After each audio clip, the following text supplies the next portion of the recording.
here to talk about courage. Courage. Courage is a virtue, and by its very nature, does not fall within the bounds of any set definition. The concept of courage has been explained by so many philosophers, soldiers, and ditch diggers that their views could fill a plethora of books. Webster's Dictionary defines courage as the state or quality of mind or spirit that enables one to face danger and overcome fear. This suitably vague definition is roughly the guideline that most people will attribute to this virtue. However, it can also be fleshed out by the words of a number of philosophers. Aristotle is one of the greatest and well-known of these philosophers. In his book, Nicomachean Ethics, spelled N-I-C-O-M-A-C-H-E-A-N,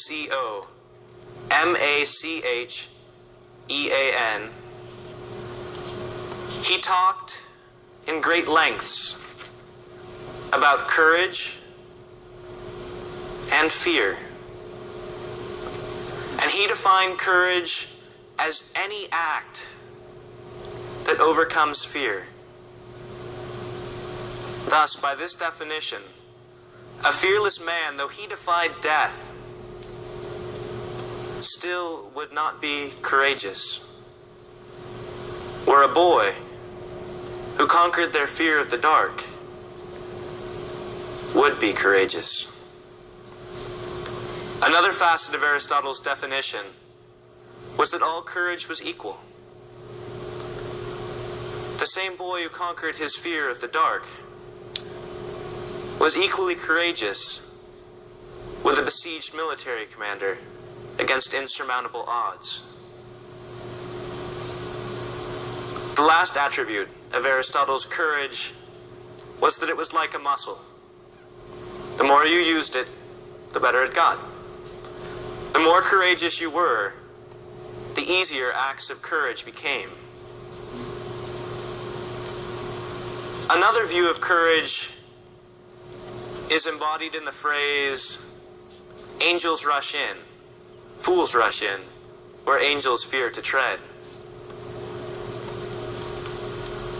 This view holds that there is a point at which courage becomes foolishness or lunacy.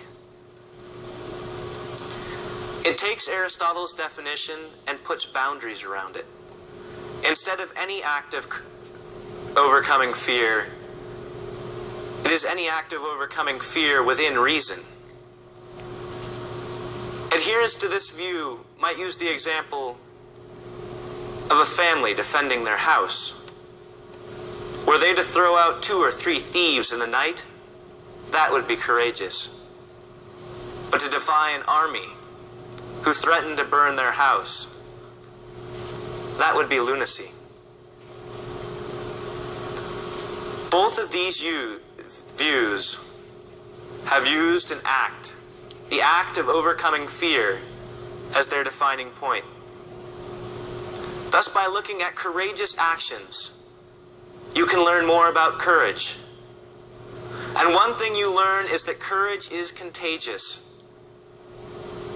Take, for instance, Mahatma Gandhi. He was a lawyer who professed a fear of authority. Yet he overcame that fear and inspired a nation to revolt, to throw off British rule, and to govern themselves. His courage inspired thousands.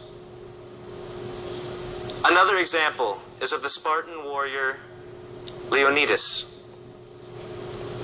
When told that the army of Xerxes was coming to invade his land, he volunteered to stand alone in a narrow pass to hold the army at bay, so that the cities beyond the pass would have time to fortify their defenses.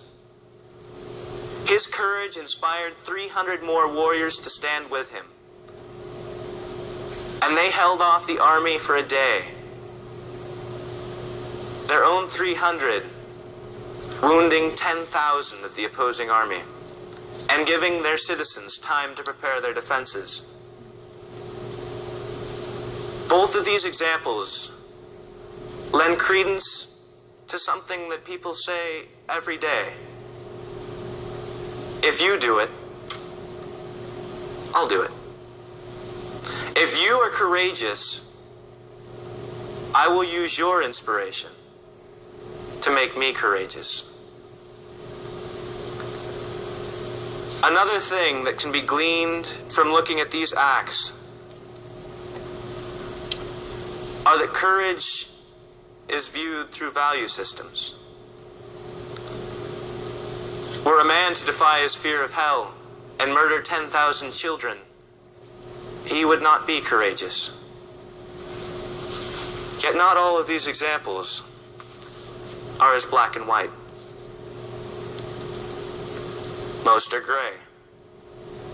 Is it courageous to support abortion or pro-life?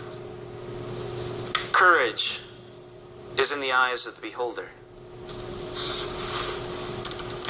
In conclusion, although the thoughts of mankind are widely arrayed on the concept of courage, even though one man's courage is another man's foolishness, even though all acts of courage may not be equal, there are unifying aspects which run through most views of courage. These common aspects are very similar to Webster's definition, with a few minor changes, taking into account both the lives and words of men and women throughout history. A better definition might read, courage is a virtue that exemplifies an individual's triumph over fear in order to do something righteous and rational.